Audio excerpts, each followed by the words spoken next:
mic, so can I check with you? Are you ready?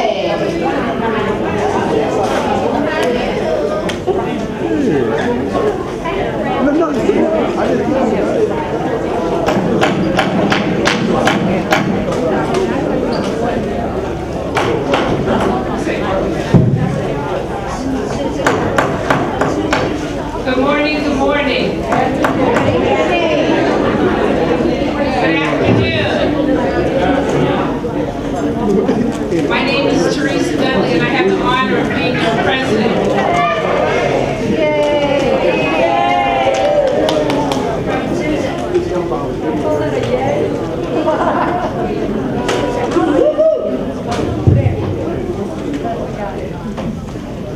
I'd like for you to take a moment and please review the agenda for adoption, please.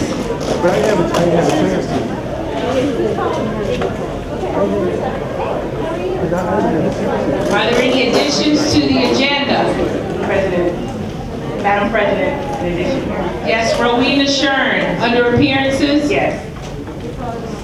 Like to add D, under appearances, Rowena Shern. And Board Member Shern, please charge that to my head and not my heart. Because you did contact me about that. Regarding the IPD committee for the state. She's the chair of that committee.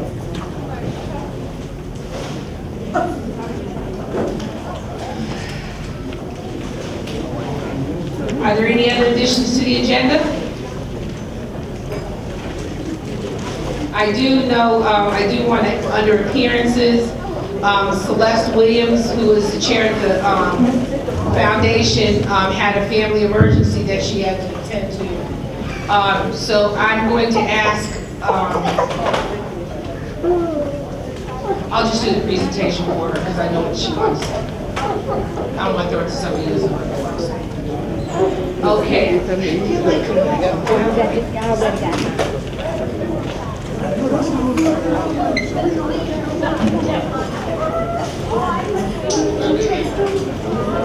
Okay, I'd like to entertain a motion to accept the agenda with flexibility. I move to accept the amended agenda with flexibility. Second. Tawana Lane. Tawana Lane, second. All in favor, say aye. Aye. All opposed? Okay, great. You ever have one of those feelings you're not feeling feng shui? Is that what it is? Feng shui? I'm not feeling feng shui today. The second thing on the agenda is the approval of the minutes for August the 24th. You received an email earlier, I believe it was last week, on Tuesday, with the minutes. You will receive the minutes from each meeting the week before the meeting. So August minutes came out last week and they're emailed to you, and the agenda. If you have something that you would like to add to the agenda, or you would like to come and appear under appearances, then you need to email me and let me know that you'd like to be under appearances. And there's a difference between appearances and member petitions. Appearances are presentations. If you have a special program that you're working on that you feel our members should know about, that would be under appearance. If I asked Mark Sandy to do a presentation on the Peer Assistance and Review Program, which I will, I would have him go under appearances. Member petitions and comments are for anomalies or issues that are going on in your building that, for the good of the order, we need to know about. Okay? Does everybody understand that? Okay. So, the minutes for August 24th, 2015, I'll entertain a motion to approve those minutes.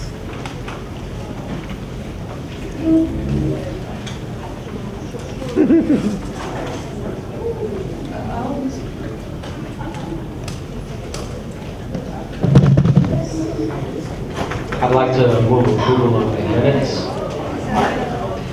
Mark Sandy, and Second. Amity Pope. Sam, second by Amity Pope. Okay, thank you very much. All in favor of approving the minutes, say aye. Aye. All opposed? Okay, great.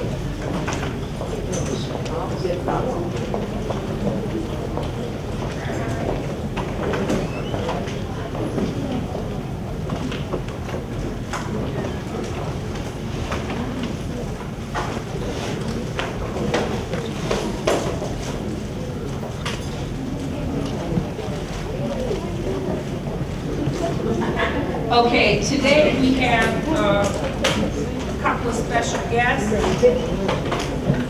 And before I get to our guests, I want to explain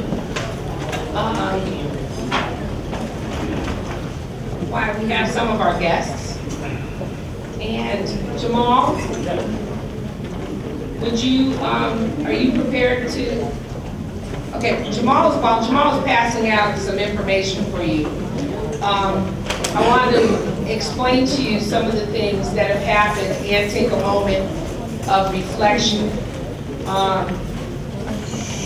Last 2 weeks ago, we lost an educational warrior in Prince George's County. Delegate James Proctor passed away. And I would first like to you take a moment of silence for Delegate Proctor, please.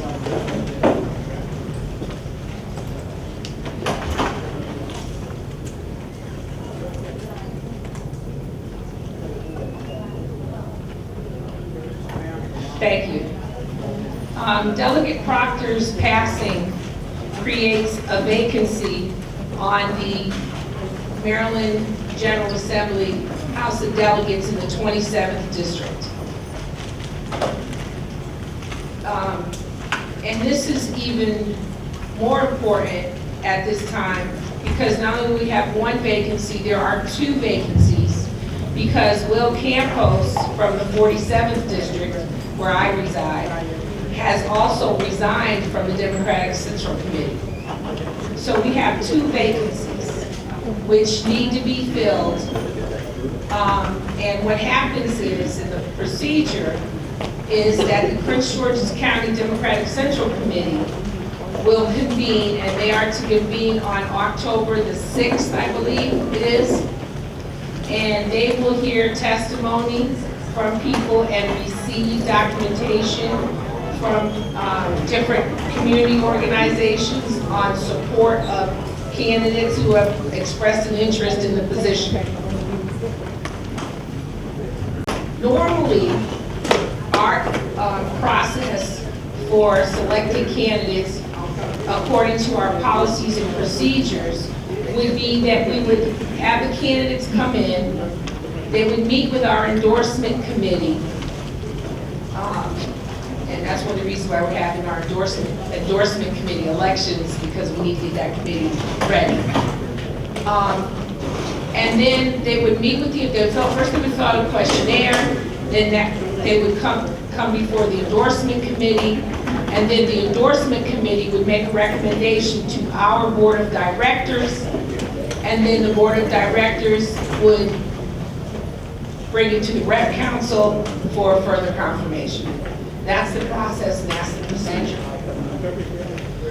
Unfortunately, we don't have an in-stone procedure on how to handle a vacancy. So, what we have put together is a way to make this happen that keeps us in line with our policies and procedures by making this process transparent to our rep council, because you are the voice of PGCEA. And so what we're going to do today, Jamal, do you want to take over from here? Sure. Okay. Again, Jamal Miller, UNICEF Director. Basically, President Dudley has pretty much explained to you the process, what happens when a delegate or a senator, for that matter, vacates their position before their term is up. That position is appointed by the Central Democratic Committee. Why the Central Democratic Committee? Because the person who's in office is a Democrat. If the person in office was a Republican, it will be the Republican Central Committee, okay? So those are the people who will appoint until the duration of that person's term. So for these particular positions, they will be in position until 2018, until the election. At such time, if they choose to run for the position, they can do that, or they can, not run. But basically, it behooves us to engage in this process because whoever is selected is going to be representing their districts until the end of their term. So basically, the sheet that you have in front of you, the half sheet, pretty much explains everything that President Dudley and I've just spoken about. Kind of gives you a tutorial on the Democratic this process. So I think what we're going to do now, we have a candidate for each seat, one for the 47th and then one for the 27th, who we'd like to introduce to you all. One of them is here. His name is Carlos Sanchez. He'll be coming up shortly. He's in the 47th. And again, this is an appointment. And let me just go a little bit further to explain to you how this works. The Central Democratic Committee, they will interview folks, and then they will put up 3 names to the governor. The governor then selects. Okay? So at the end of the day, the Central Committee recommends, the governor makes the decision. Got it? Okay. So these people that we're going to bring up, we are suggesting, well, we're going to introduce them to you all, some candidates that we have kind of vetted in this short process. And also, to make one more thing, when some people say, well, why is this happening so fast? Once the position is vacated, the Central Committee has 30 days to put some names up to the governor. So this happens extremely quickly, okay? So I just want to add that I did reach out to the chair of the Democratic Central Committee to confirm that these were the only 2 names that she has received for these 2 positions. There may be more. However, at this point in time, I thought that it would be prudent for us to invite the candidates that we already knew about to let us know that they're serious about these positions. I have personally taken the time to speak to both the candidates that you're going to hear about today. And before I get to Carlo, I'd like to read for you.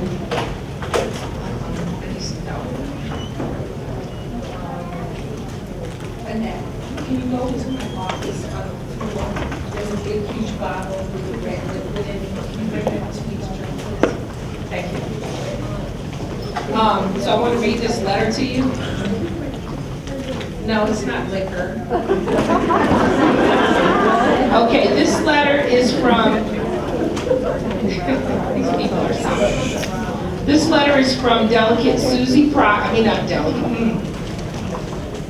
This is from Susie Proctor, and Susie Proctor is Delegate James Proctor's wife. And this is the letter she sent. Dear Ms. Dudley, I am requesting a letter of reference in support of my interest in fulfilling the unexpired term of my late husband, Delegate James Proctor. I believe my experiences as an educator, Vice Chairman of the Board of Trustees for Prince George's Community College, Chair of the Prince George's County Tax Assessment Appeals Board, and years of local service will allow me to give District 27A the level of representation it deserves in the General Assembly. Your support will be greatly appreciated. Ms. Proctor had another obligation today, a prior obligation, so she couldn't be here with us today, but I believe you received a copy of her bio, and I feel comfortable in, on that little paper that Jamal gave out. It's not on there?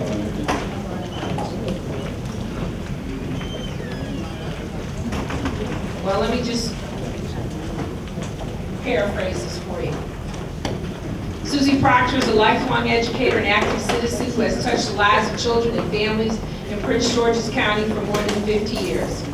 Her professional career spanned more than 30 years in Prince George's County school system, where she served as a classroom teacher, pupil personnel worker, and court liaison.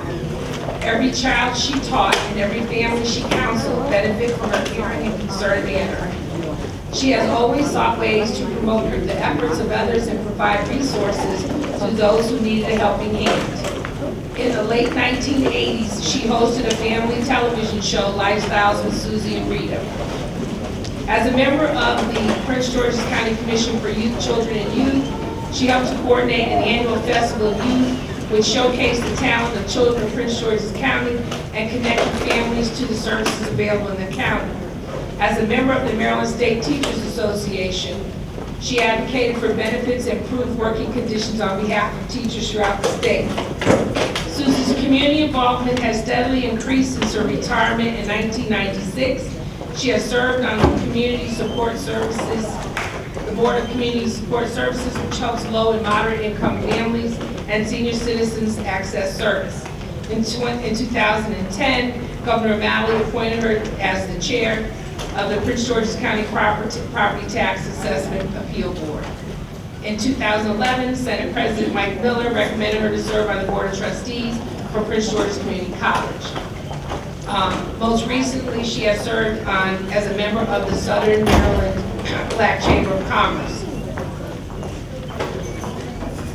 It is impossible to capture the numerous occasions in which she's reached out to help a friend in their time of need or lend a hand to someone seeking a better way, or speaking up for something she believes is right. And while she does all of this and more, being amazing, she's a wife, mother, and grandmother. That's always been her priority. So I wanted to share that with you, so you would have an idea of who we're talking about. She is a retired member of PGCEA, and her husband was also a retired member of PGCEA. So we've heard about Susie in the 27th, and Jamal, I want to do the I want to do Susie first, and then let's do Carlo, and then we'll talk about it. We'll do the rest of it after. So you want to do them separate? Yes, I'm going to do them separate. I'd like to make a motion, new business item. Yes, your name, please. Amity Pope. My new business item. The president of PGCEA sent a letter to the Maryland State Education Association, MSEA, in support of Susie Proctor in District 27 to fill the recently vacated seat in the Prince George's County House of Delegation. You have a second? I do. Hi, Deborah Neal, Brooklyn High School, I second. I don't want to belabor what the President Dudley just said. I really think we just heard from her what Susie Proctor would like for us to hear on her behalf as to why she is a candidate that should definitely fill this seat in this district. So, Thank you. Are there any other people that wish to speak? Yes, she did. She had a second. Deborah did. Greg? I got a pretty good idea where this is going. I'm just wondering why all of a sudden we're going to make the decision right now, and there's another candidate who had took the time to come out here and speak. At least you should let them have a chance to say what they're all about before we go ahead and make the decision that we're going to make. I appreciate your concern that they are for different districts, Greg. He is in the 27th, he's in the 47th, she's in the 27th. My bad. And that's Greg Beard, Department of Corrections.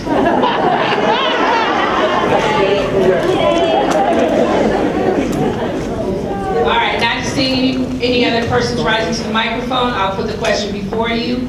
All in favor of the president sending a letter of support for Ms. Proctor, to the MSCA and to the Prince George's Democratic Central Committee, please raise your cards. All opposed? The motion carries. Next, we're discussing the 47th district, and I heard from Cheryl Landis that there was one candidate, and he is here today, and that is Carlo Sanchez. Carlo, would you please come up? You have 4 minutes. You may come up here. Carlo.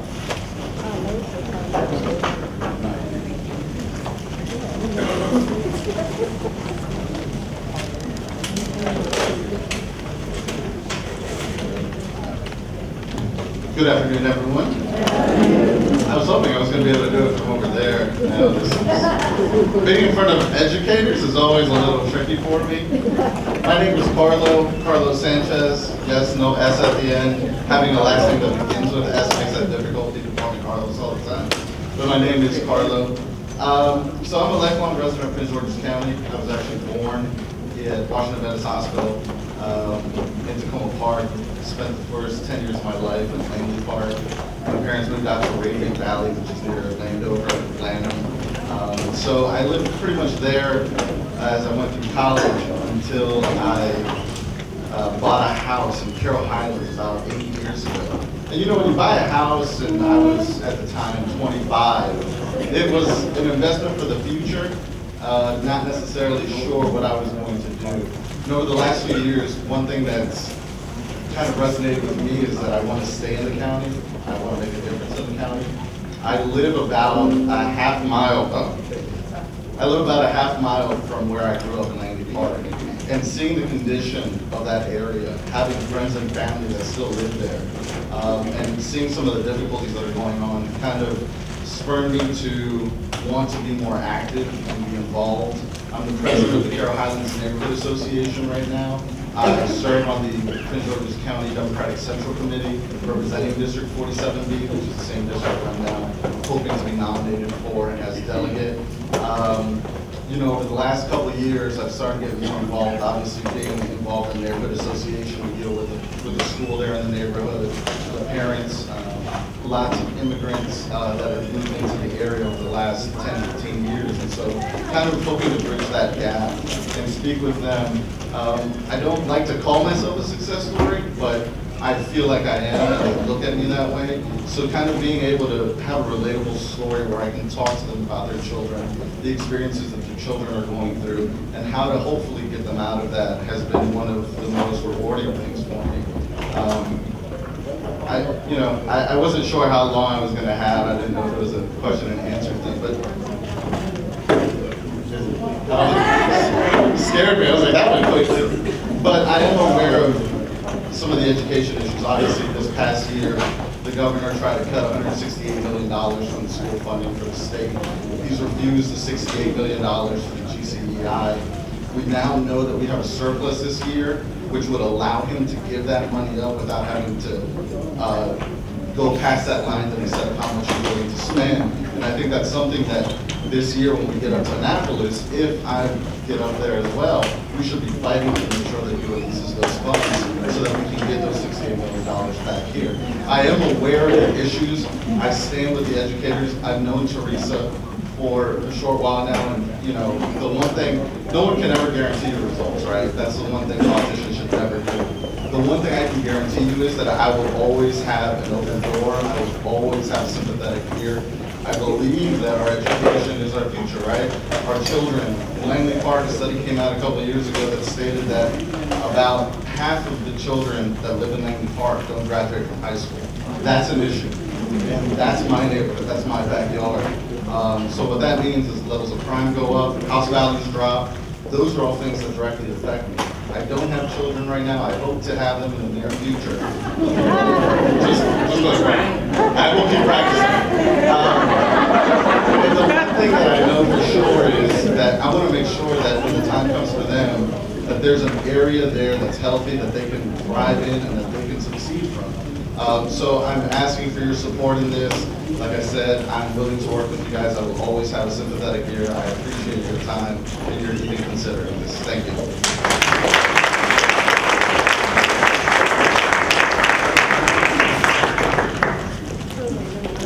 We will be trapped when he comes up here to speak. I understand that the, I'm not going over this in a minute, I'm going to finish what I'm talking about.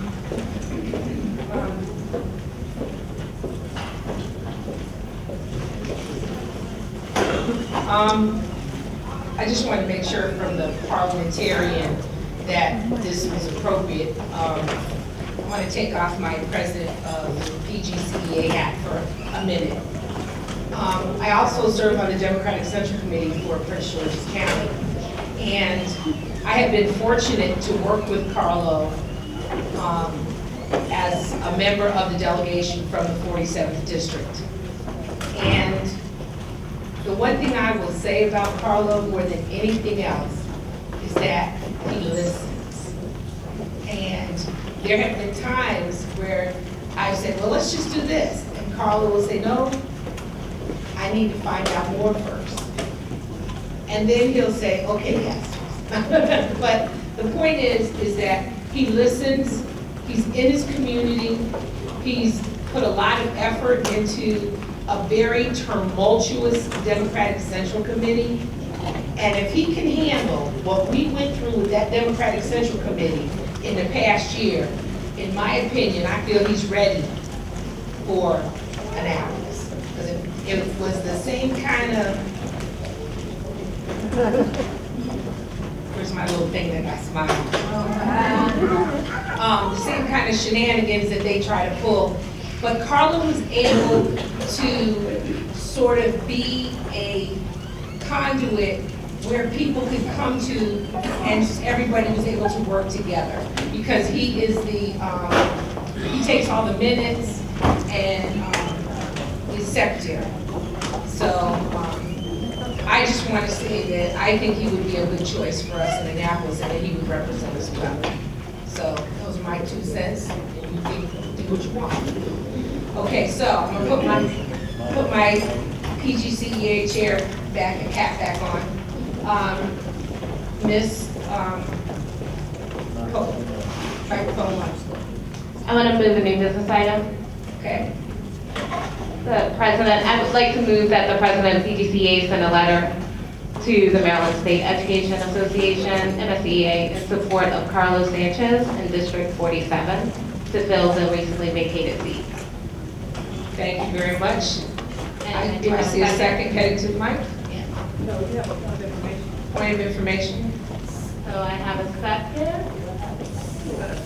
Where's my second coming over? Linda Shackelford, I second.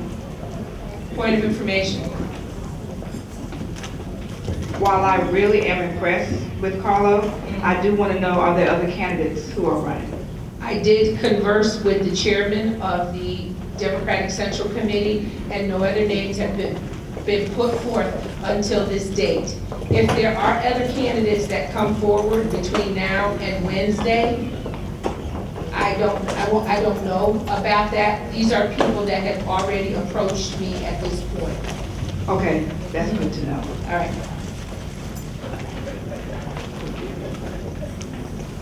Did you have comments, maker of the motion? I do not have comments. We just heard from Carlo himself. We heard from Teresa as a member of the committee. So he's here. He shared himself. He shared what his values are, and what he plans to do if given the opportunity to do so. Okay, I'm going to ask Mr. Sanchez to step out so that we can speak freely.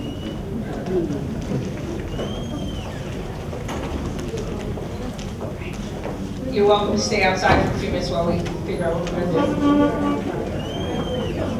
And I should have asked him to leave before we started having the discussion about it, and that was my fault because I believe we have adopted in our standing rules that if we are voting on an endorsement, that that person should not be in the room just for obvious reasons.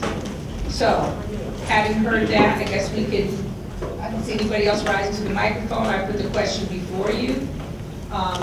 All those in favor of the president sending a support letter to MSCA and to the Democratic Central Committee? Please, in favor, please raise your vote cards. All opposed?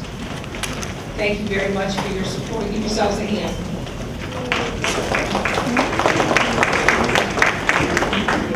And would you do me a favor and ask Mr. Sanchez to come back in?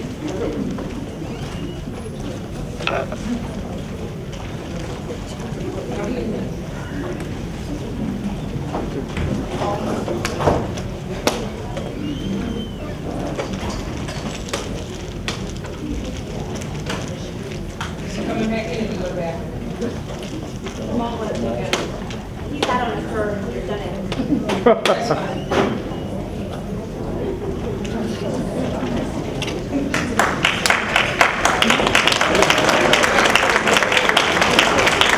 Carla, the representatives have voted to send a support letter for you.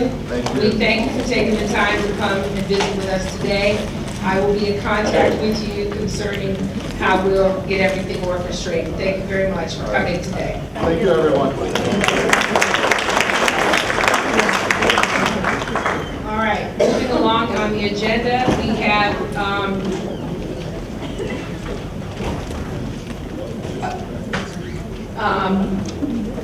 we have petitions and comments for 20 minutes.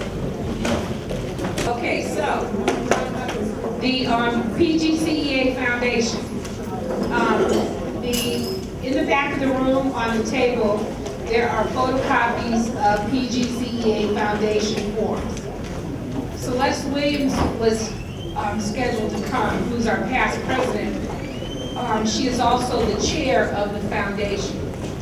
And basically what we've done this year, and I mentioned this at our last meeting, at our meeting we had in August, that we now have payroll deduct for the foundation. Now, what does the foundation do? It gives scholarships to our high school seniors, the children that we teach. It allows us to leave our legacy and acknowledge those children. So, I offer to you the President's Challenge today, and that is to sign up everybody in your building to become donors to the foundation. The foundation means a lot to me, and as I was one of the charter founders. This is the first time we've ever had it, over the 40 years, that it would be payroll deductible. So, if your school reaches 100% of donations via payroll deduction, or they make a check or a cash donation attributed to that person in your school, when you reach 100%, your school, the first school that gets to 100% is going to get lunch with me. I'll bring lunch into the school. Personally, not, I would personally bring lunch, and it'll be good too.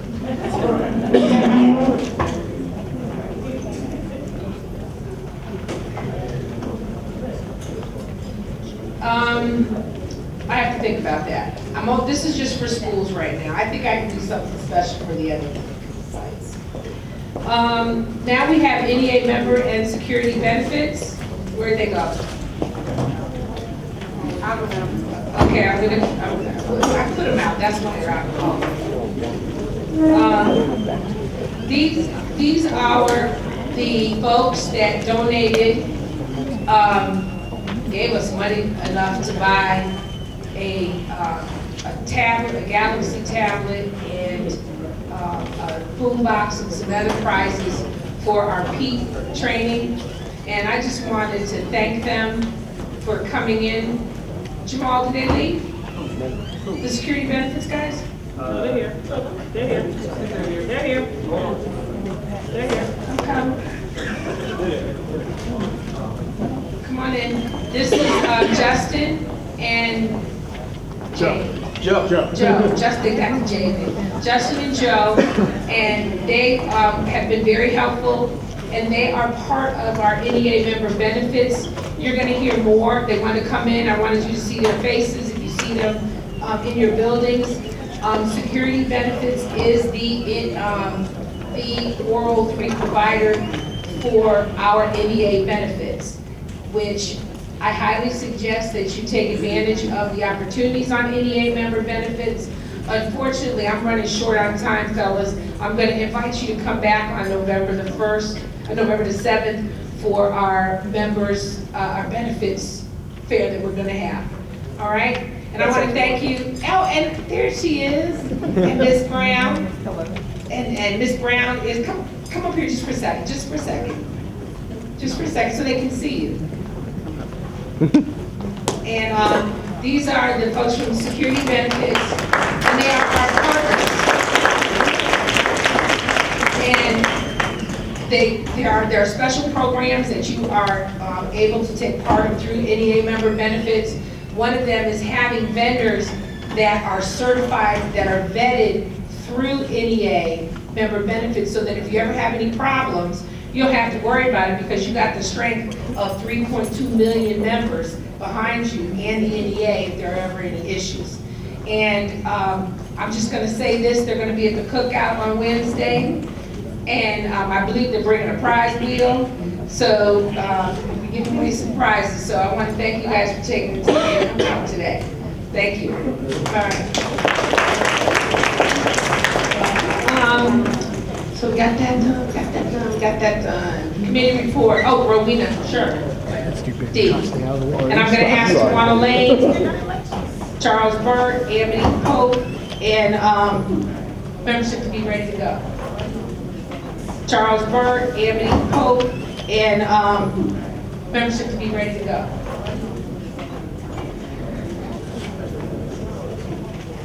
Okay. Budget is going to talk during financial report.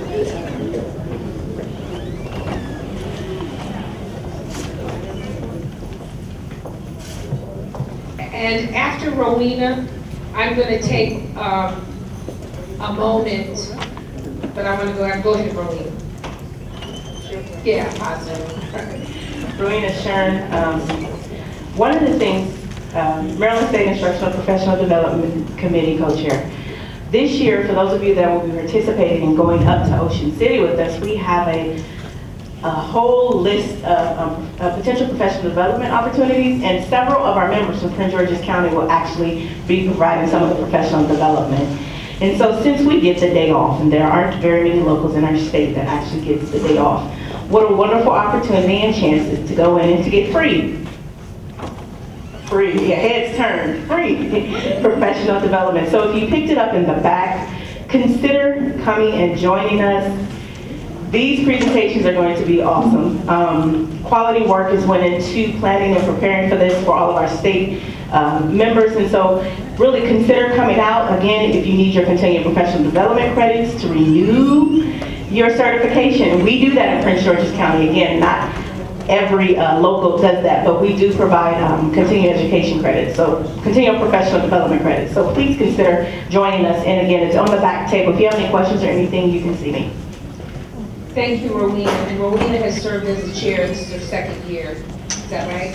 So let's give her a hand. She's representing. That's PGCA leadership on a state level. Mr. Burt. Charles Burt, Chair of the Bylaws Committee.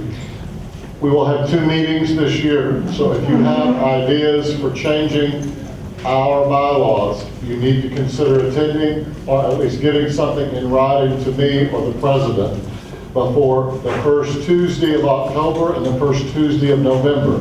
That is October 6th and November 3rd. After the November 3rd meeting, all proposals will go to the Board of Directors. What the Board of Directors acts on will come to you. We are not limited to that process. Any member may propose a change. They should at least bring it to the Rep Council. But we do have procedures. I'll go over them at our next meeting. I know we're pressed for time, but I need to say one thing.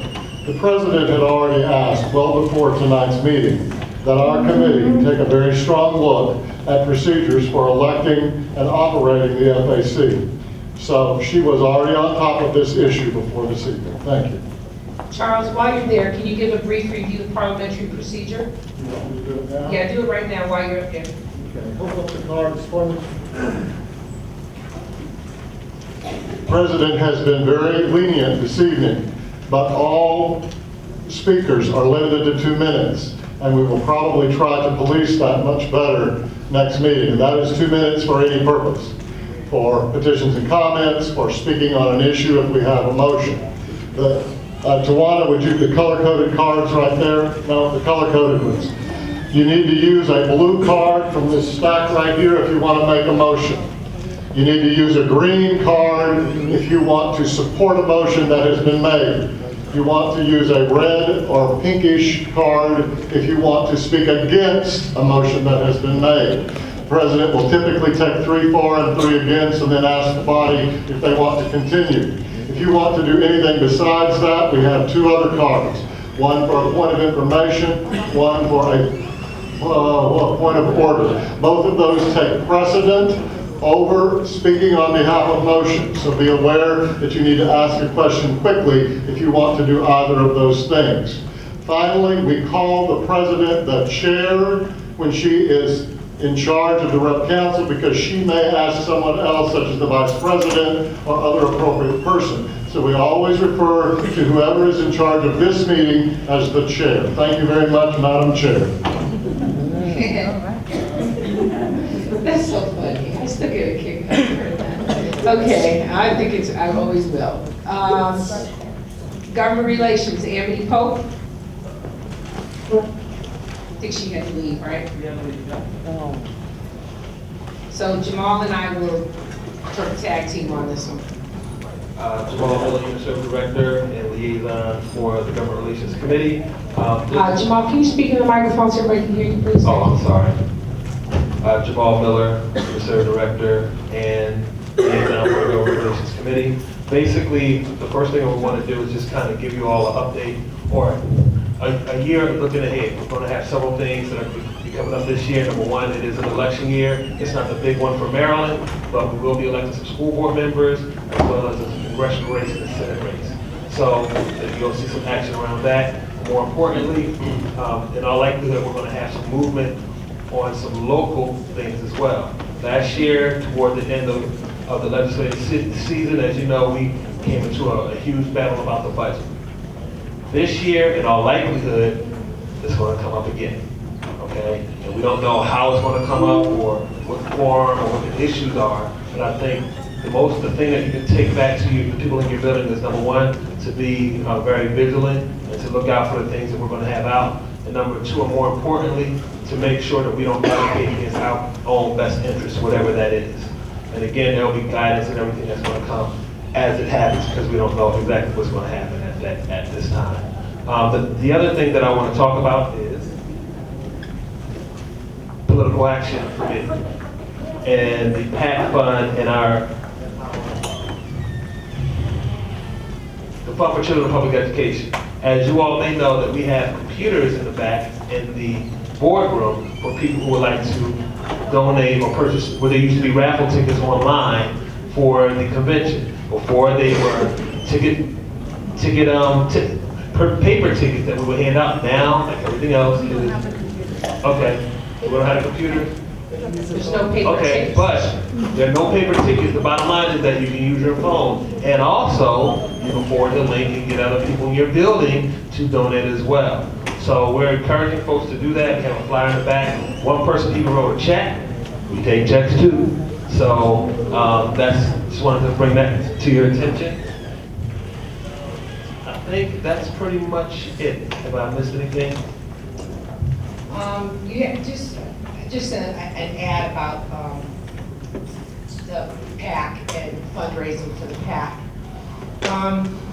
The reality is that there are adversaries to public education. People that believe that they don't have an obligation to make sure that everybody has an education. I believe that I don't want any stupid neighbors. Simple. And I also believe that we as educators go about educating people, and we don't get to choose. So because we don't get to choose, those kids don't get to choose, we're their best hope for success. So what we need to do is put our money where our mouth is and where our jobs are. If you believe that your job is not political, you're mistaken. You're in a political job because we rely on the public to pay our wages. So what I'm asking you to do is when you get home, or you can do it now on your cell phone, you've got the orange paper, sign up and buy some raffle tickets. They are giving away, I believe, $1,000 in the raffle. And Linda Mitchell, stand up for a second. Tell them what happened to you at the NEA convention. I was at the convention, and lo and behold, I am the winner of the $10,000. She won $10,000. Wow. So it is possible for you to win some money. So I just wanted to make sure you knew I couldn't find Linda. Nobody could. I was trying to get a loan. But I think that it's really important that you all get engaged in that. If you can't give $50, give $10. Because $10 is 3 yard signs for somebody. Okay? And we don't have a lot of money to give to people. We have people and we have money. We have time and money in campaigns. And where this is going to be important for us this year is that this year we have a congressional race in Prince George's County, and we also have school board seats that are up. The congressional seat is really important for us, and we're looking at ways to bring the candidates here and perhaps have a candidates forum here. We're also looking at maybe having one at other site in conjunction with other organizations. The way that the timing is working on this and how the structure works, and some of you have asked me, well, are we going to endorse somebody in the congressional race because you have a favorite candidate? At this point in time, we are looking at sending out endorsement questionnaires, which Sean Johnson is here from MSEA. Hi, Sean. Hi, Madam Chair. Did I forget you? No. Okay, well, we had a meeting with NEA where they outlined the guidelines for the elections and how we interview the candidates and then we make recommendations to MSEA and to NEA. And they have their own national PAC. We don't endorse on a local level because we don't have a federal PAC. Everything would come from the national. So we make a recommendation, and in this case, because the congressional district in 4 is a majority in Prince George's County, our recommendations would be the loudest ones that would be heard based on the percentage of population in our county. So as we move forward in that, we're going to need to elect someone from this body to serve on our endorsement committee for school board candidates. The committee that is going to be addressing the congressional seat is prescribed by Maryland state guidelines because it would be representatives from Prince George's County and Anne Arundel County, and the vote on who we would endorse would be weighted. So if we have 80% of the population in Prince George's County, our vote would count for 80% of who we select. For the school board races, we'll have to interview the school board candidates, and we need somebody from this body to sit on our endorsement committee, which it consists of the president, the vice president, the treasurer, 4 members of the board of directors, which will be elected from the board of directors, and the PAC chair from our PAC, and 1 member of the representative assembly. And we'll be electing someone tonight for that. So we gotta get moving. So I just want to share that with you. So, membership. Yvonne Basich, want to talk about upcoming events? Yes. She's the vice president and membership chair. Whoop, whoop.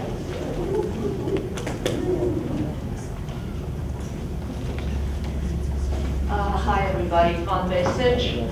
These things are usually too tall for me. I don't want to leave it alone. We do have big plans this year for membership. We want to organize the members. That's the only way to put it. Yes, they are members, but they're not organized.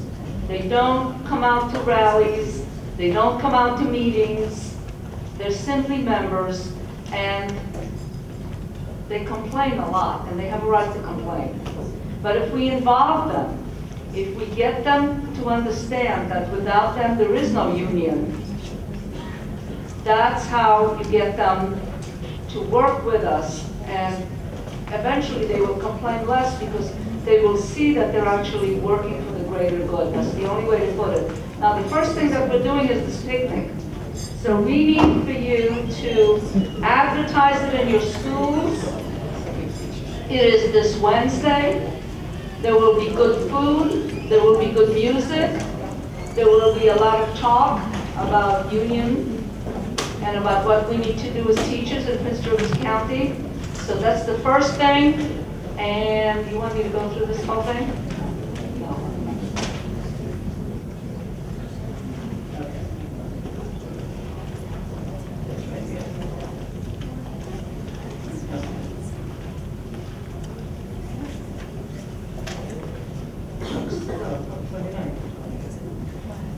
Yes. So there will be, on October 29th, there'll be FAC training right here in the Union Hall, and faculty representative training for what your role is in the building. And it's a good thing to come to. If you've already have been a rep for a long time, it's still a good thing for you to come to and to brush up. Bring some new people with you. And especially for new people, yes. But old people will be allowed to come in. Please, advertise the cookout, the picnic. Okay, we're doing it this year at the beginning of the year, like I said, in order to organize our members. So get everybody in your building to come out. I gather there will be an email going out. There was an email that went out. And there's flyers. We sent emails out to everybody's home addresses, and tomorrow morning there will be reminders sent out. Okay. Yes, and I mean, there's a whole list, but let me just, can we go over the meetings that are happening in October and November? Sure. Let's see.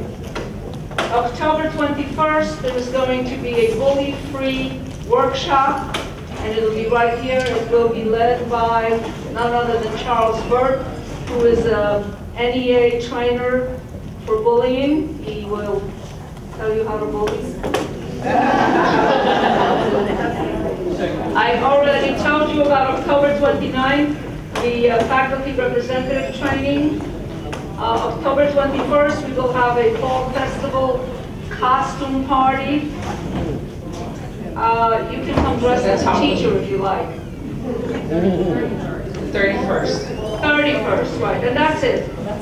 That's it in October. All right, thank you very much, Yvonne. And in November, just so you know, we recruited at peak.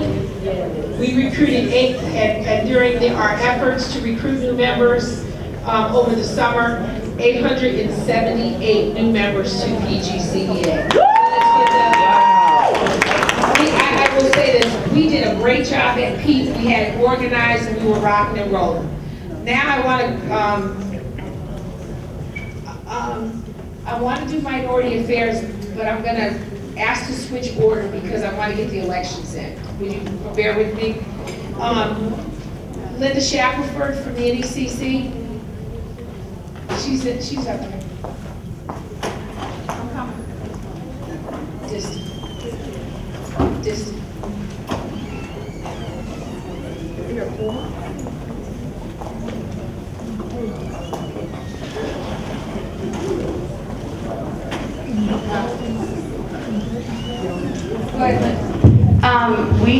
3 elections being held this evening. The first one is the special election for the Board of Directors. We need to have speeches. So I need, first up would be Michelle Clark. How many people are running, Liz? There are 4 people on the ballot with 1 person not here. Okay, so you want to call 4 people up? Michelle Clark, Darla Hines, Linda Mitchell, and Raina Millier.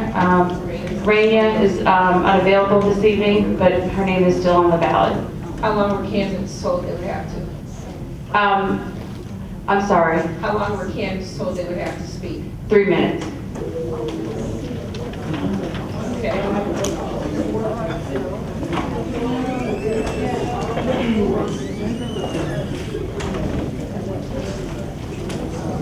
Point of order, someone has asked, do we have quorum? We will have to do a count. We did have.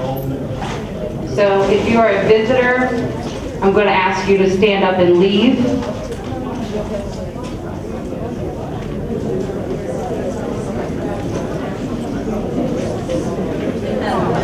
And then I'm going to ask for, you want to?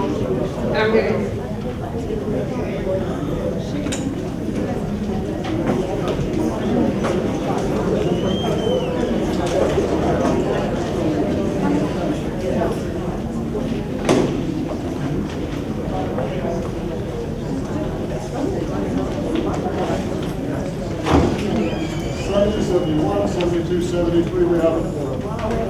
Okay, we do have a quorum, so we can continue.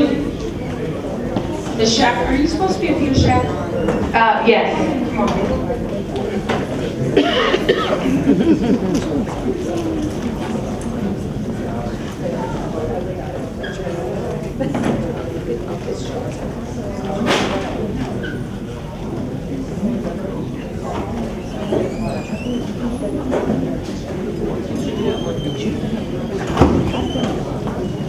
Okay, good evening, ladies and gentlemen. This is for, okay. We need to first take a motion to extend the meeting past 6:30. Okay. Okay. Everyone, well, I need you to go to a mic. Someone go to a mic. Ms. Shackelford. Oh, yes. I move that we extend the meeting to complete for 5 minutes. No, we have 3 elections.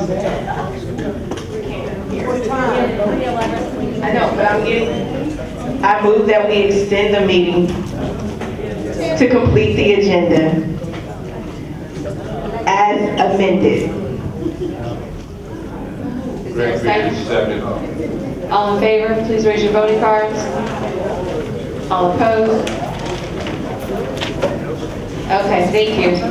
Okay, so the first we have a special election for the Board of Directors for the open seat. It is a 2-year seat.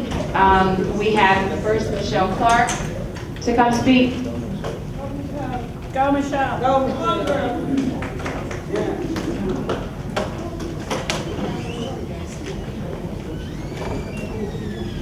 Good evening, I'm Michelle Clark. I teach pre-K at William Page Elementary School.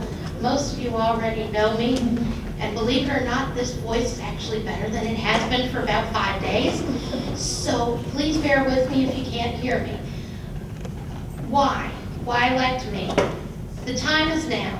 I've come in 5th in 2 of the last 3 elections for 4 open board seats. So that tells me that everybody in the organization would like to see me come up here. I've been working hard.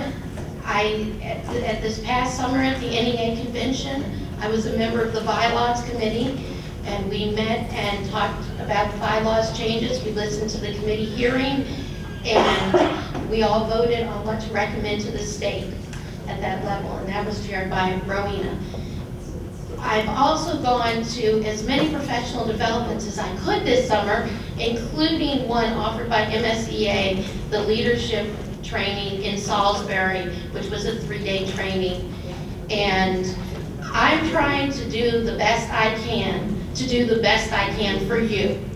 It's not just about me, it's not just about any one of you, it's about us as a collective.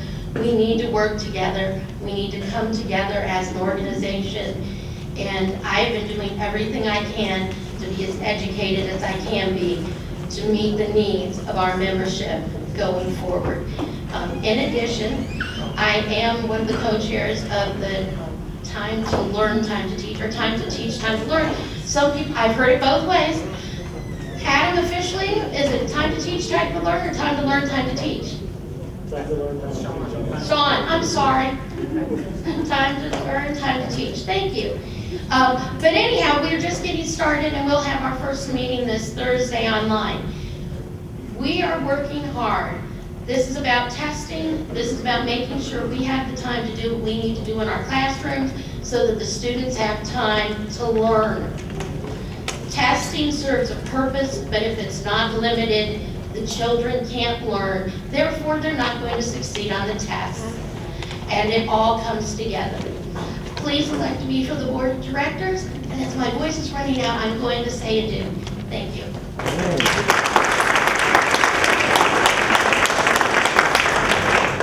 Thank you, Michelle. Next up, we will have Darla Hines.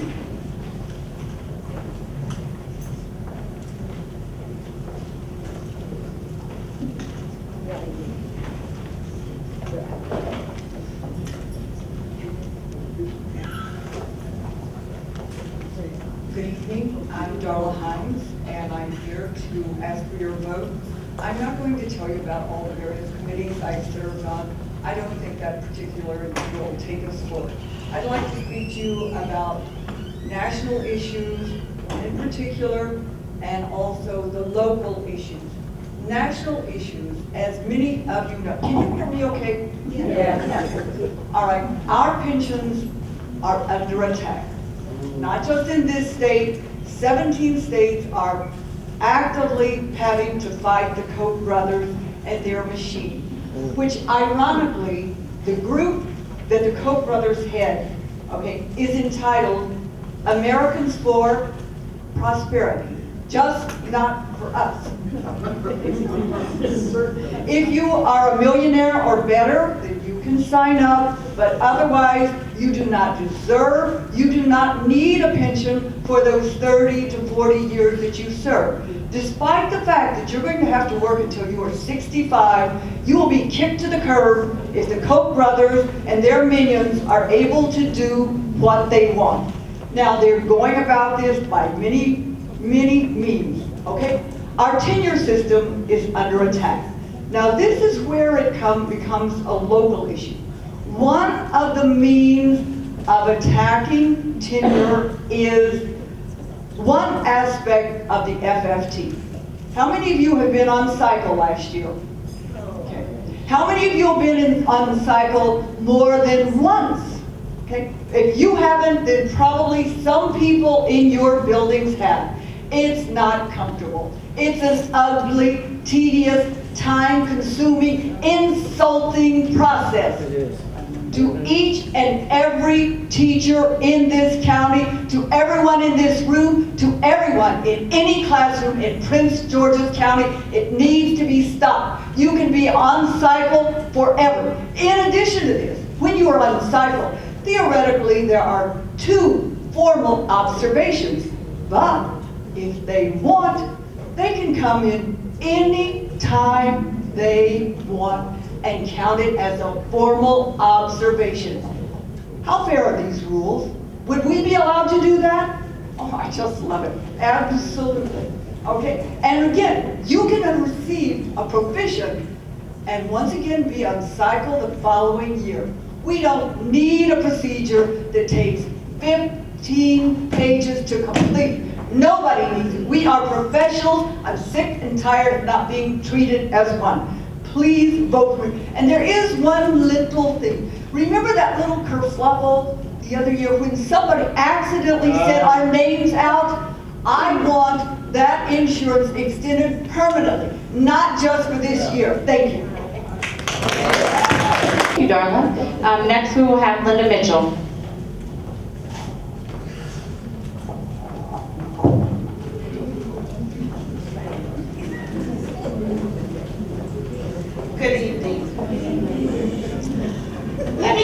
by saying thank you for giving me this opportunity to share my dreams and hopes with you today. We are all here to make a difference in education.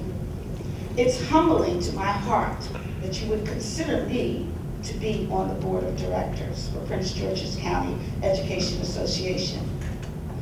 In the face of government shutdowns, global warming, and a slow economy, and in the face of despair, I believe that there can be hope. I believe that we can be one people for what's possible, building a more perfect union. That's the journey I want to be on. And I want to be part of the board of directors. But let me tell you how I came here with this idea of me doing this. As most of you know, I have been a member of PGCEA for 15 years, and I'm a building rep for my school for 5. I accepted the job sight unseen, motivated by a single, simple, powerful idea that I might play a small part in building a better school. My work took me to some of the poorest neighborhoods here in PG County. I joined with my staff from my school to support communities by helping with homeless women, men, and children. I was nominated Teacher of the Year twice. I took the challenge to join committees to ensure children are learning despite families are struggling from paycheck to paycheck and working hard as they can to ensure that their children are getting the best education they can. However, this is nothing new to any of you by hearing this. You've been hearing this for years. If I am elected a member of the board of directors, this will allow me to be a part of a generation that reshapes and set priorities for instilling achievement, strengthening communities, improving high standards in our schools, and give teachers better pay. That's why this campaign just can't be about me. I could just go on and tell you about me receiving 2 master's degrees and all the stuff, the committees I was on, but it's not about me. I could even talk about things that I've done because my degrees were in technology. It's about using and working together, and to do that with peace and harmony to get things done. It is about the change that will not happen without your support. It must be about us, and it must be about how we can work together for the common good. In order to achieve our dreams, I will need your vote. Destiny is calling me right now, and I want to make sure that our public schools are being funded and protected. That is why I love my union. Thank you.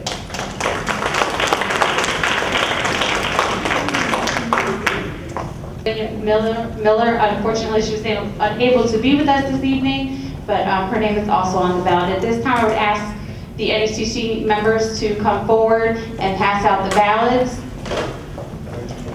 Raise your voting cards so they know who to hand them to. They will then collect them, raise them in the air, fold them, and they will collect them. Can I borrow your pen? Thank you. While they are doing that,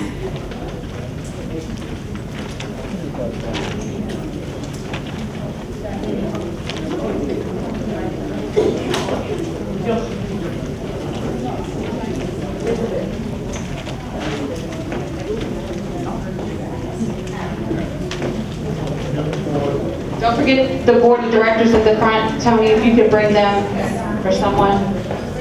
Okay, at this time, we would like to take nominations for the Special Endorsement Committee. If anyone would like to step to the microphone to make nominations. You can nominate yourself as well.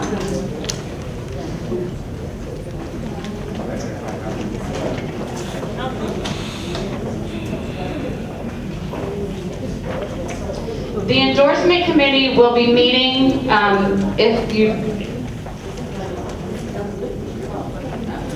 Okay, the endorsement committee is used to interview people that are running for elected office.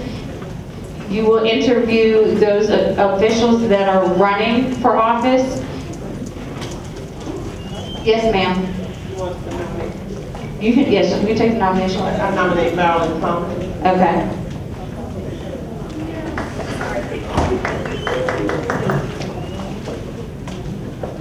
Are there any other nominations? Rowena Shern, I nominate Sheena Washington.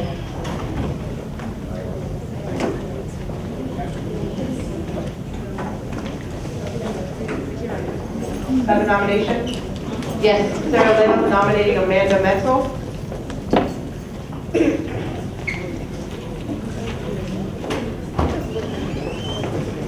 Any other nominations?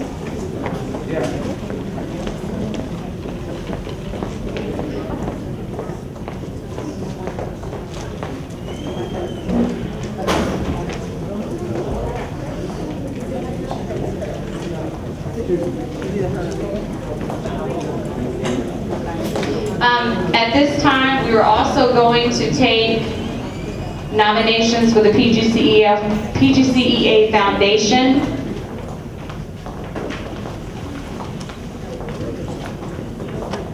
The representative. I would like to nominate Laura Tanu.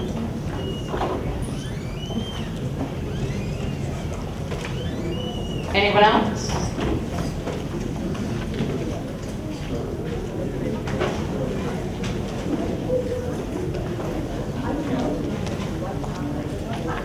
Are there any other nominations for the PGCEA Foundation Representative Council?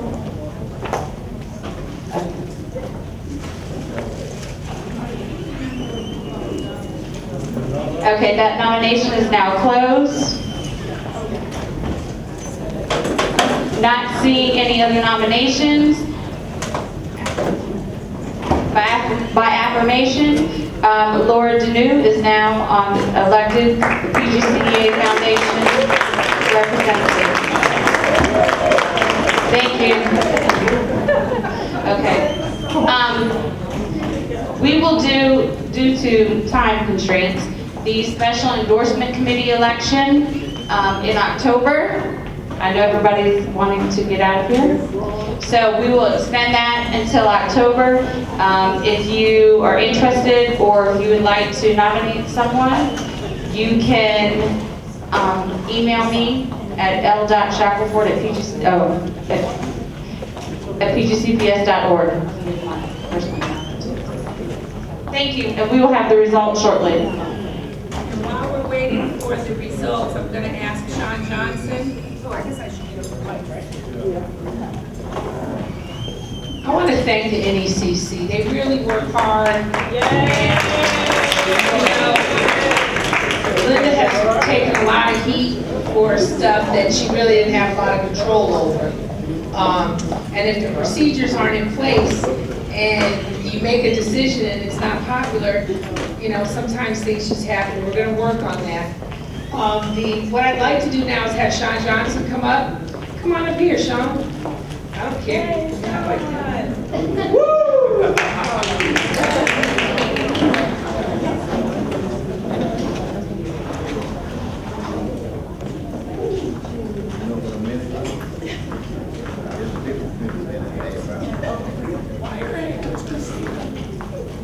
Thank you, Madam Chair. Hello, PGCEA. Hello. My name is Sean Johnson. I am the Assistant Executive Director at MSEA. I work in legislative and political affairs. As you're pulling up, I've got a quick PowerPoint to just run through about the time to learn, time to teach work that we're doing at the state level. And as that comes up, let me just take a real quick second to thank you, Madam Chair, and the staff, and the folks at the board, folks associated with PGCEA. I wanted to come here not only to present on this campaign, but also to echo what you heard from Jamal about the importance of PAC, because I know when things need to get done, PGCE is the place to come and ask for it to get done. And that is true. That's been true with you guys being a leader of the pack, figuratively and literally, over the last several years, and need your continued effort because so much is at stake politically here in the county, in the state, and our country. As it relates to the Time to Learn Committee, Time to Learn, Time to Teach, MSEA was hearing from you all over the last several years about the toxic levels of standardized testing that are taking place from all grade levels, including a kindergarten readiness assessment, all the way through everything expected at the high school level. And so it was our initiative to work with you all and work with school boards across the state to see what we could do to reduce the amount of time spent on testing so we could increase the amount of time students have to learn. We learned that toxic testing was the #1 concern for our members. At 70, when we asked in a survey, we asked what were the 2 most pressing issues on public education in the state of Maryland. Our members identified too much standardized testing at #1 with 70%. Our parents identified it as their #1 issue, and so did voters, the general public at large. People get that this is a problem. We then asked, do you think we have too much standardized testing, just about the right amount, or too little, that we should do more? Care to guess? You think people thought, Our members said, 95% said too much standardized testing. Please note, 1% of our members said not enough. If that is you, we'd like to talk, we'd have an exit interview to get back to someone. I'm not sure who those people are. The general public, 64% of voters also said too much time on standardized testing. People have been organizing, you can go ahead. People have been organizing around this issue across the state and frankly across the country. There's been great work. Most of it is not legislative based. Most of it is organizing based. Most of it is making your case to your local board of education about what you can do. And that changes are being made in Maryland too. We've already seen boards in Montgomery County, Frederick, and Arundel County make significant adjustments into the amount of time spent on testing. Prince George's as well, Lou says. Lou knows better. And so does Celia Burton and Michelle Clark in your Time to Learn, Time to Teach committee, which is part of the reason why they're here, or part of the reason why I'm here. How a bill becomes a law, you may not be familiar with or know, but this past legislative session, we passed a bill unanimously in the General Assembly to create a commission to study the amount of time that's spent on standardized testing. The time, the purpose, what that test is used for. Oh, hey. And so that commission has not yet been appointed in a panel, but the work associated with that commission is already well on its way. The State Department of Education collected data and sent it back out to local boards of education and to MSEA and PTA and maybe 2 other organizations to look at. Now, our BS antenna went up when we got the data back from MSDE because it doesn't accurately reflect all the testing that's actually taking place.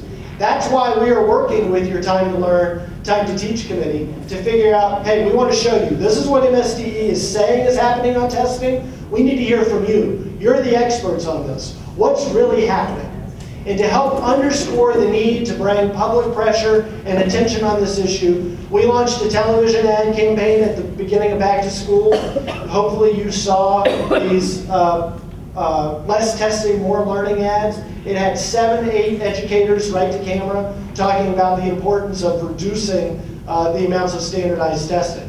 That ad campaign, along with our earned media push, generated a ton of press, which were all those clips that Teresa was sliding through. And it's really helped us push people to LessTestingMoreLearning.com. LessTestingMoreLearning.com is the site, if you click, it's this online petition site where we've asked people to join the movement. When we come to your community, we want to connect with you because some of the best messengers on this issue are not you in this room, but are actually our parents partnering with parents is incredibly powerful. To date, since the launch of this at the beginning of September, end of August, we've had almost 7,000 people sign the online petition. If that's not you yet, please take out your phone, go home tonight, go to lesstestingmorelearning.com and sign the petition. And then share it with your networks, social networks, Facebook, etc. And then, go ahead. The to be continued here is really what information are we getting back from you? Because our review, our fact checking of the data is just part one. What we do with that data is the next big challenge. And that is going to look different in Prince George's County than in Anne Arundel County, than in Carroll County, and in Garrett County. So it's going to be very localized solutions. We may very well be back here in January talking about here's one or two things we might be able to do from a state legislative standpoint, but our real success is going to be you organizing parents, your colleagues, yourselves, and working with your leadership team at PGCEA to go to the Board of Ed and make significant reductions where you can and where it makes sense. When testing gets further and further away from informing instruction, it's not doing what it's designed to do. You guys are the leaders of this, and I appreciate a couple of minutes tonight to share this campaign with you and to ask for your continued help and support. Thank you very much.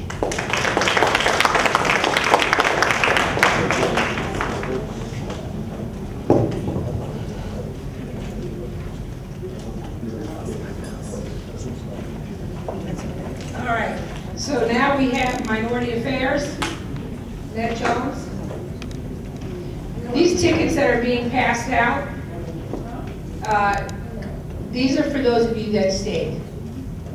And what I'm going to do is I'm going to start my program this month called Give Me a Break. I'm trying to get the music to come on, but I couldn't get it to come on. I got it left up trying to figure it out. But y'all remember that Give Me a Break? Right? With Mel Carter, right? Okay. Yeah, what you're going to do is you're going to write your name on the line. And what I'm going to do, for those of you that have stayed and have been stalwarts tonight, one of you is going to get a break.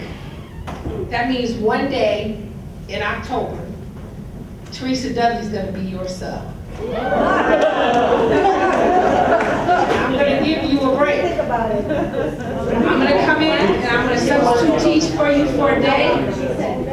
And you will receive, you can either choose to get a massage or movie passes and lunch at the Italian Inn on 450.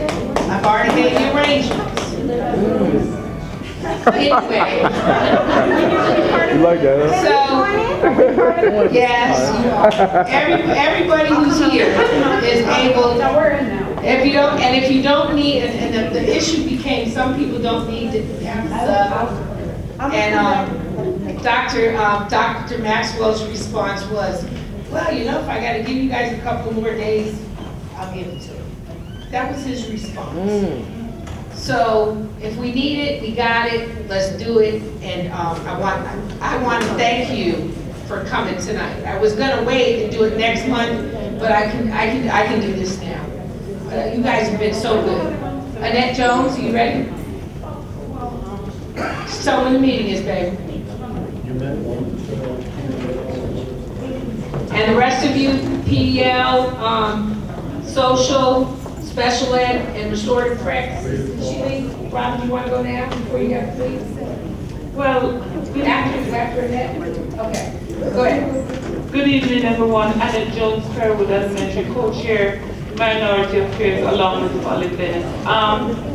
Our meetings, we had planned a couple meetings, but because we have to reschedule, we are also rescheduled again. We had a planned meeting for October 1st, but some of our committee members will be presenting at our conference on Friday. So as a result, there's a pushback. So we are looking at optional dates of October 5th or 8th. If you are so interested, when we meet on Wednesday, our president told me that there will be a sign-up sheet. Yes.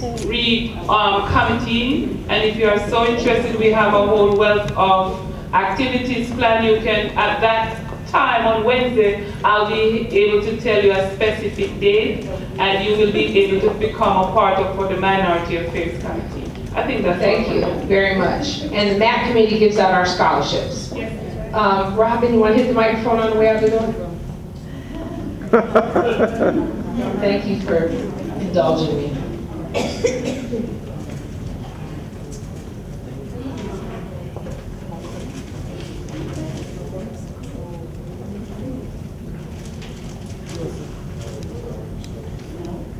Robert McNair, Board of Directors. Basically, I kind of want to give you a quick update. If you remember, we had a discipline committee, and the discipline committee got together for over the course of a year and a half, and we did make suggestions. One of the suggestions was to have the PS-74 a little more detailed. So there was a pile of the new PS-74s that should be in your schools, and the principals should use them. The changes on the PS-74s is at the very top. They did take out insubordination, because insubordination was one of the areas where they did a study and realized that most of our kids were being suspended and expelled because of insubordination. So they did remove that from the top part. The reason they removed it, I am not sure, because I have not had an opportunity to speak with Lou in reference to the insubordination, but I do know that insubordination is something nationally that's been addressed. So that was my own reason.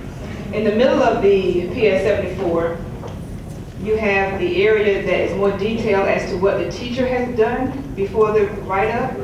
A lot of teachers have done things, but it was nowhere on the PS-74 to let the principals and vice principals know that, everything that you've done so far before you wrote this PS-74. So it's very specific in the middle. And then at the very bottom, the changes come where you do have a space for detention, and you also have a space where it says conference held with teacher, because you are supposed to have a conference with the teacher once you have written a child up, before that child comes back into your classroom. And then there's a line that says date student return to teacher. Teachers, if your principal is not doing this, please inform your FAC, because this is something that they put out. We talked about it, Lou met with them, this is an agreement that we came up with. This is something your principals should be doing. So please inform your FAC if they are not speaking with you in reference to a student that you had to write up on a PS-74. All right. The new student rights and responsibility handbooks should have come to your buildings by now. Don't waste your time looking through them, because they are the same as they were last year. All the work that the committee did last year, it has to be addressed again this year. Because I went through that book and it's exactly the same. It's just in black and white this year. Last but not least, we have started our Restorative Practices Committee. Our first meeting was the earlier part of this month. And I did want to let you know that in the near future there will be trainings on restorative practices. And just, keep your eyes open to an email that will be coming about a future training for restorative practices. All right, that's it. Thank you, Robin, and I do appreciate your work. One of the things that Robin didn't mention is that we are looking towards developing a teacher's bill of rights. We have the right not to get cussed out. We have the right not to have parents come in and cuss us out. And we need to have administrators make sure that they got our back on those sorts of things. So we have rights too, as people. Next is, I did NECC, membership bylaws, PDL, Ray? Jane. Oh, Jane? I'm only standing in for PDL. Jane Hurst, Chair of Read Across America. Let me do that first. Read Across America is gearing up for another year. Of course, a huge event is Dr. Seuss's birthday, but prior to that, we'll have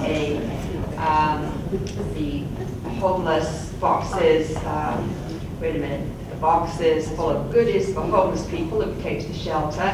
So you can start shopping now at the sales and on the weekends for those little mittens and books and wonderful things. We're also planning this year, with the help of Madam Chair, and her contacts of putting in another couple of things, trying to recruit some sports personalities. I couldn't remember what you said when they were footballers. Trying to get some of the wizards to get involved. Oh, anyway, of course, the children would love that, for the sports personalities to come to schools and read.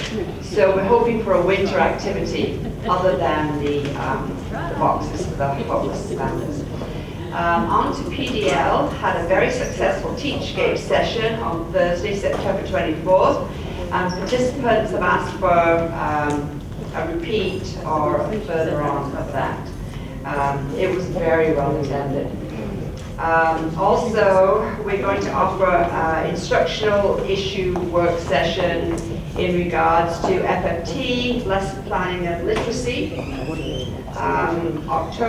Thursday, October 8th for elementary school teachers, and Tuesday, October 13th for secondary school teachers. So you'll all be getting an email for registration. And I think that concludes PDL and Read Across America. Thank you, Jane. Jane, I've scheduled a meeting with the police chief for next week so we can get the police officers reading. Okay? Yeah. Okay. Sick leave. Great Beard. The Sick Leave Bank Committee has met on 3 occasions. At the August 17th meeting, the committee reviewed and approved 17 applications of those requests. All were returning from last school year. On August 31st, the committee reviewed and approved 17 additional applications, a total of 34 eligible grants. Of those 34 eligible grants, 28 were returning grants or grants that have been extended for longer than one eligibility cycle of 30 days. The meeting on September 15th, the committee approved 12 requests. Of the 12, one was just a new request. The next meeting is today.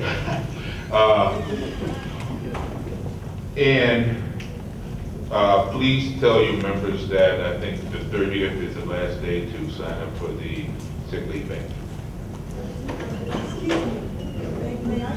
The 30th of what? Wednesday. 30th this month. 30th of September.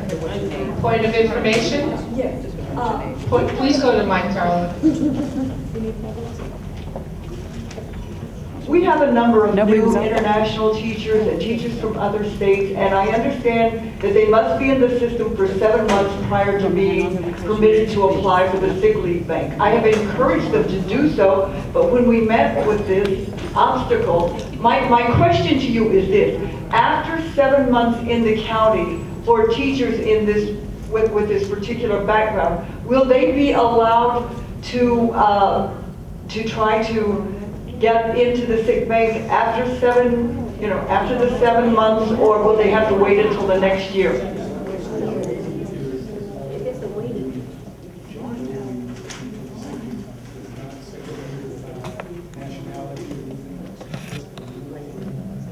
It's the normal waiting period for all new employees new to the bank. So after 7 months, then they can apply?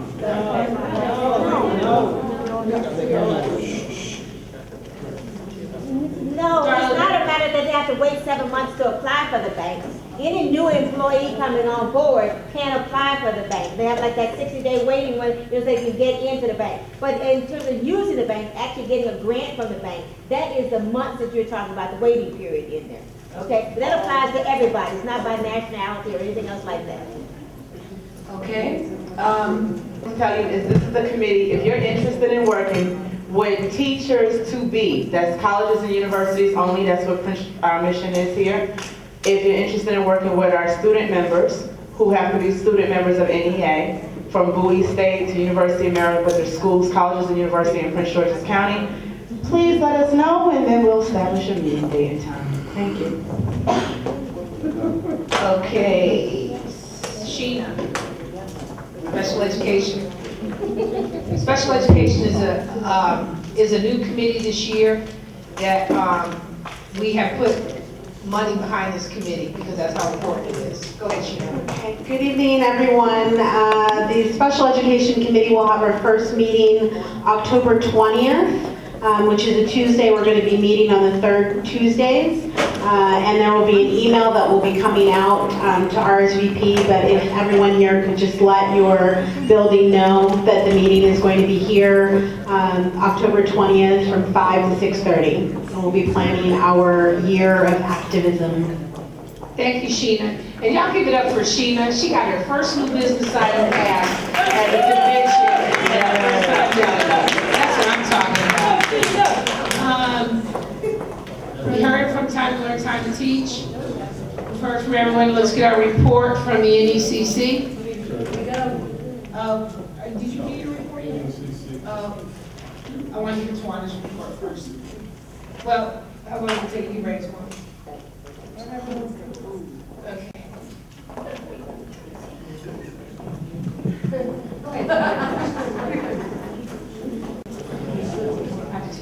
Okay, the election results are as follows. Raymond Miller, we had 72 total votes with 1 invalid. Raymond Miller had 12 votes, Linda Mitchell had 12 votes, Darla Hines had 23, and Michelle Clark had 24. So Michelle Clark is the elected member of the Board of Directors for the 2015-2017 term of 2 years. Thank you. Congratulations, Yay, Michelle.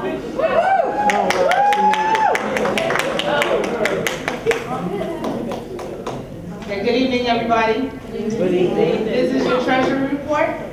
First, thank you for, I was going to bring it up, but it was brought up already, about the transportation stipends. We're in the process of emailing, and so we'll find out, and as soon as I find out, you'll find out. But the checks have been signed. I signed them last month.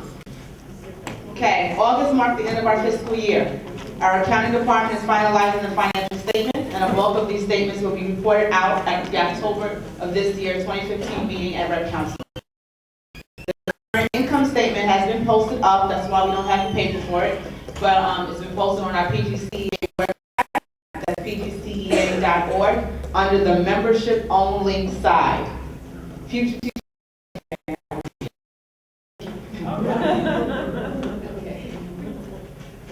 Thank you, Madam Treasurer. I just want to,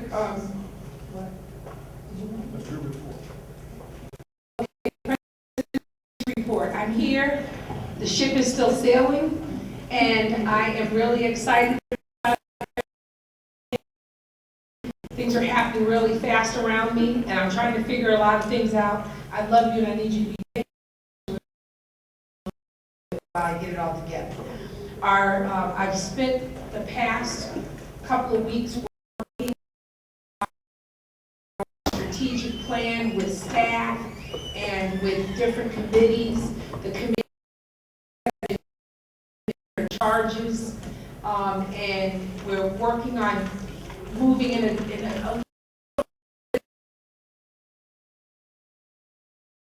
direction in making sure that everything that we do as an association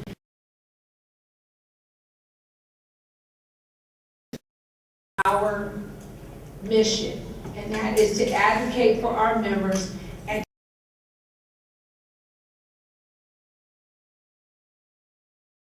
public education for all children. We want to be, in our vision, to see Prince George's County, and this was on the back table for you. You received the mission.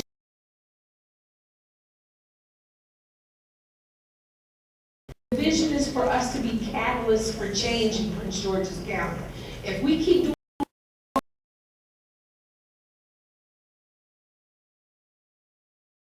we're going to keep getting what we've always got. And I'm tired of people telling me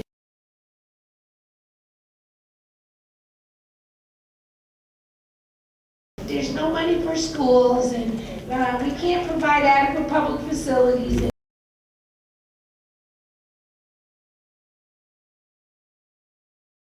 Teachers can just keep working themselves to death every day and testing these children to death every day.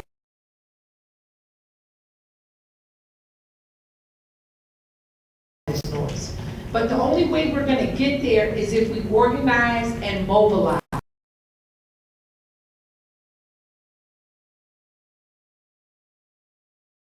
And we start talking to people and sharing our whys. Many of you know my